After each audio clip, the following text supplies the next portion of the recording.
Coach, you've been pretty busy this offseason. I was just wondering if you could tell me what the last couple of months have been like for you since the season ended. Yeah, we right after the season ended, in an era we're in now, we spent our time kind of re-recruiting our roster. But I'll be honest with you, it didn't take much, and so that was refreshing. We've got a core 8 back that are really excited to be with us, and then immediately went to fill in those last couple remaining spots. And again, also we were very fortunate in recruiting. That didn't take long, and really pleased with where our roster is at. And so now we've kind of moved into the scheduling phase, and that's not going quite as easy as recruiting.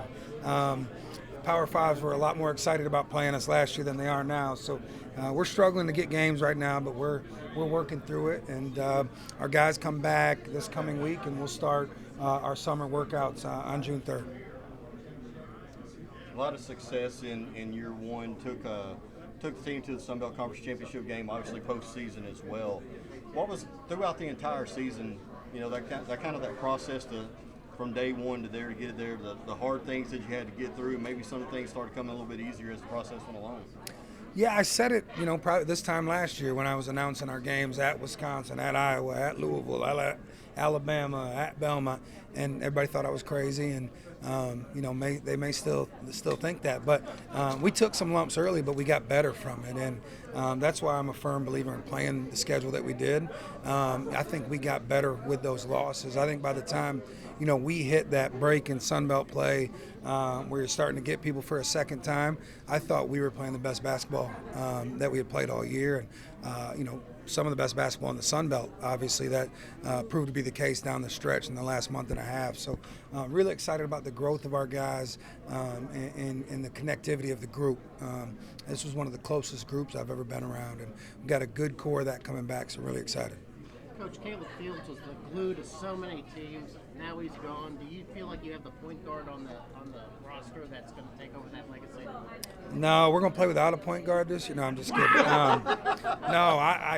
We do. We had Terrence Ford sitting out all last year, and Terrence had a foot surgery last summer, and the rehab process took just a little bit longer than we anticipated, and so he probably could have played the last 10, 12 games, but the problem in college basketball, for some reason, it's the only sport that's still like this. Football, you can play 3/4 of the season, whatever the rule is, and get your year back. In basketball, you play more than 30%, you lose the entire year. So at that point, it just wasn't worth doing that to him. And so we had him in practice for the last month of the season, and he was able to learn a lot in a year out. So I think we're getting a point guard that's able to come in and lead a team right away, and somebody that was here and knows our offense, knows our defense, knows what our culture is built on. And so I think you'll see that spot filled quite smoothly. What does it mean to go on these types of road shows all around the state, greeting A-State alums, fans? What are these events mean to you? I love it because, I feel like we go from recruiting to practice to games to recruiting to practice to games. And so to have this little break in the month of May and early June where we can get out and see some of the people that support us and take care of us and follow us around to our games, it's awesome. Putting some names with some faces, giving these guys a hard time for showing up when it's convenient, and just being able to see people that we don't get to see throughout the year. I really enjoy it. And because of your success this season, you guys have seen a lot more fans show up to the game. So what does that also mean to see the great feedback from the students and fans in Jonesboro? Yeah, it's a big deal. I left Sunbelt head coaches meetings last week, and one thing that they really were pushing is to get as many home games as you can, because in college basketball, I believe over the last 20 years, the home teams won 70% of the games. So obviously the best home court advantage you can get, the better. And I felt like down the stretch, the James Madison game, the Troy game, down the stretch, South Alabama, we had great crowds, and it meant the world to me and our players, and they feed off that energy. And so hoping to build on that even more this year. Can you get a lot of home games, or is it going to be difficult?